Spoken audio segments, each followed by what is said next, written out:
tudo bem? Eu sou a professora Fabi e é um grande prazer estar com você na nossa sala de leitura.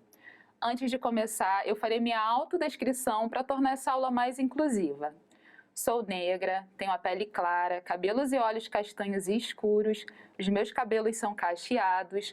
Hoje estou vestida com uma blusa estampada nas cores verde, amarela, preta e branca. E gravo essa aula para você no estúdio da Multirio.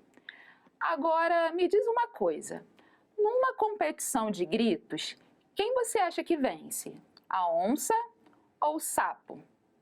Se você disse a onça, vai se surpreender com a história que eu vou contar agora.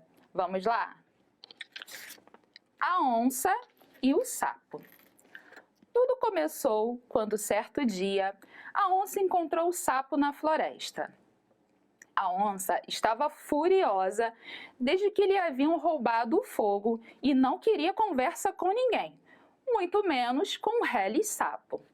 Bom dia, dona onça, disse o sapo. A onça estava com muita raiva, disposta a abocanhar qualquer um que se atravessasse no seu caminho, e só não engoliu o sapo por achá-lo muito asqueroso. Como ousa dirigir a palavra a mim ser repugnante e desprezível? Rosnou ela. Meu amigo, tudo é questão de opinião, respondeu o sapo.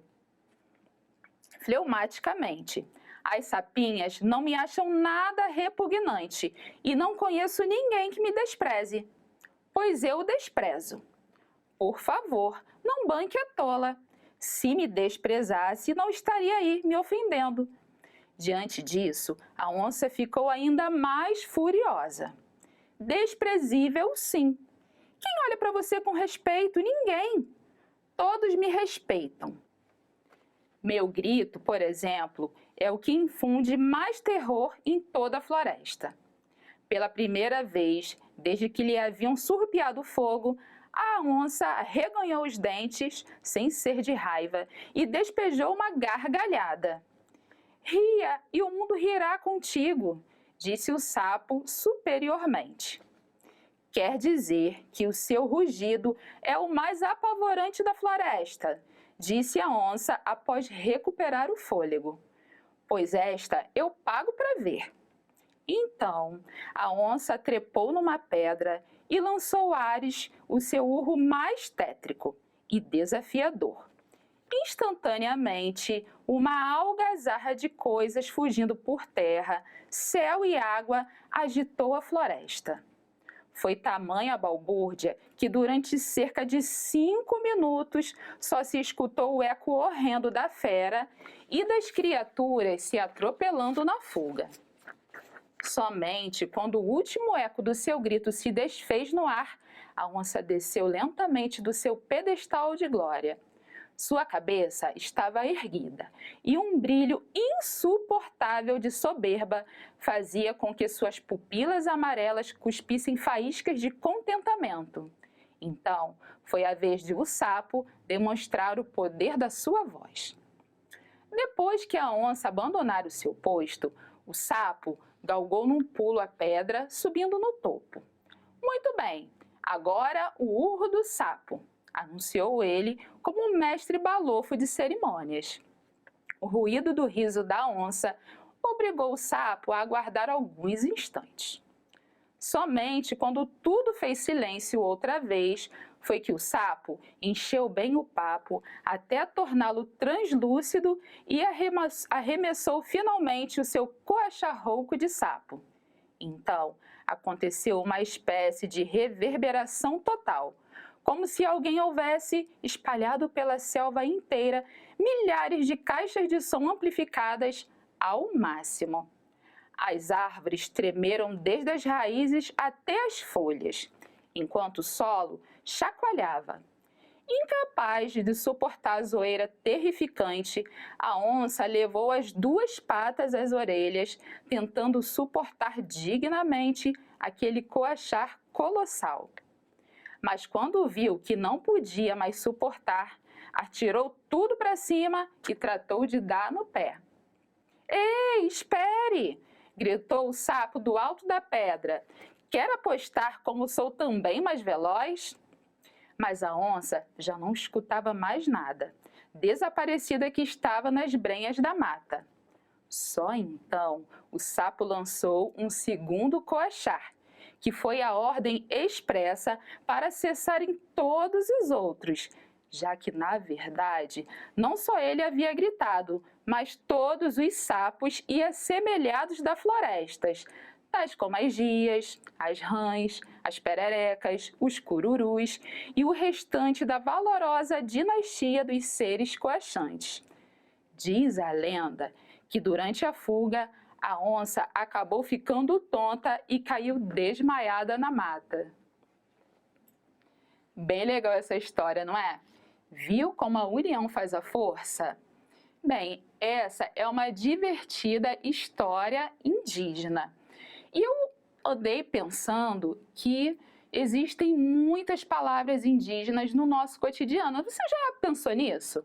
E hoje eu trouxe algumas palavras que nós usamos no nosso dia a dia para mostrar para você.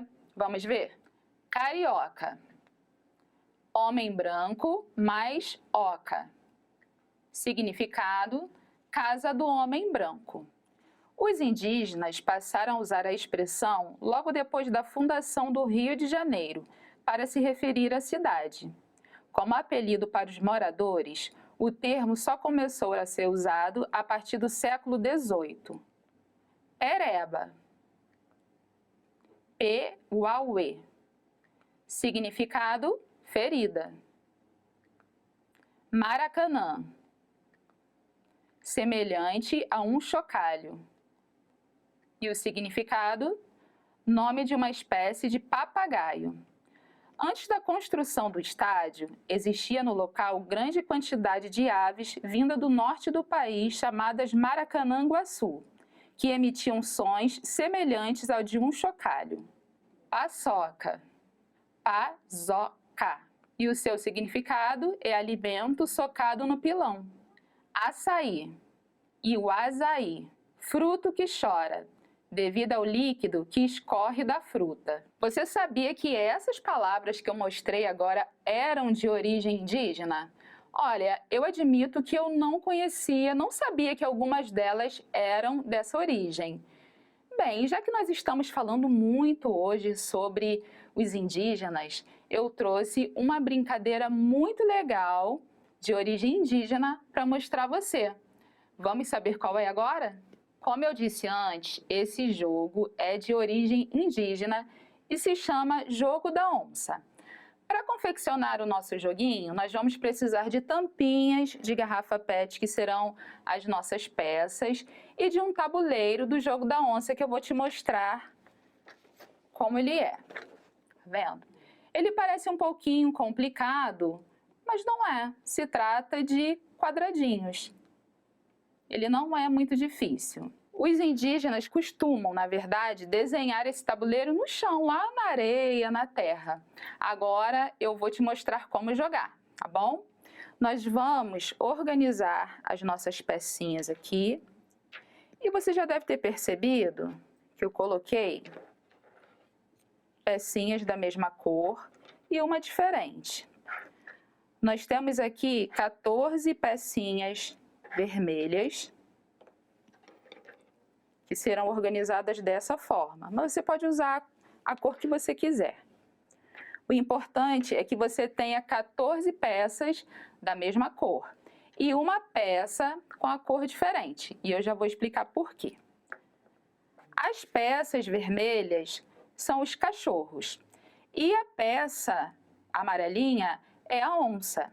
Então, um jogador vai controlar os cachorros e o outro jogador vai controlar a onça, tá? Como é que se vence esse jogo? É bem simples. A onça vence o jogo quando ela captura 6 cachorros. E os cachorros vencem o jogo quando eles conseguem encurralar a onça. Eu vou dar um exemplo.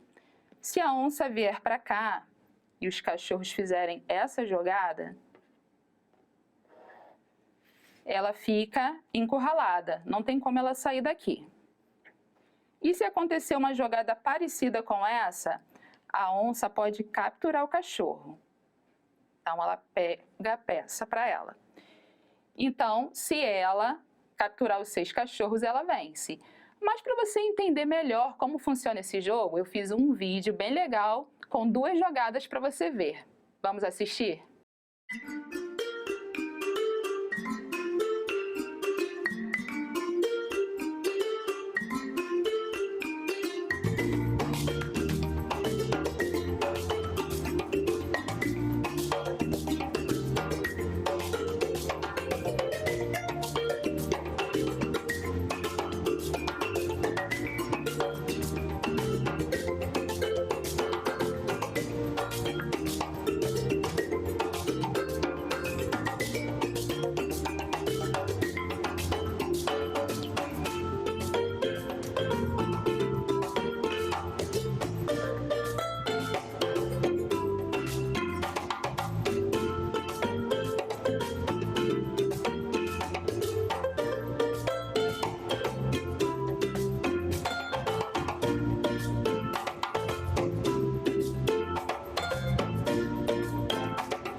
Viu que legal? Agora é a sua vez de jogar, hein? Que tal convidar um amigo, um familiar?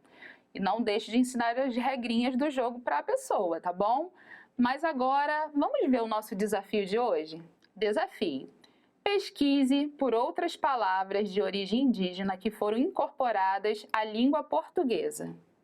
Espero que você tenha gostado muito da nossa aula de hoje, porque ela foi feita com muito carinho para você. Nos vemos no nosso próximo encontro. Um beijo e até!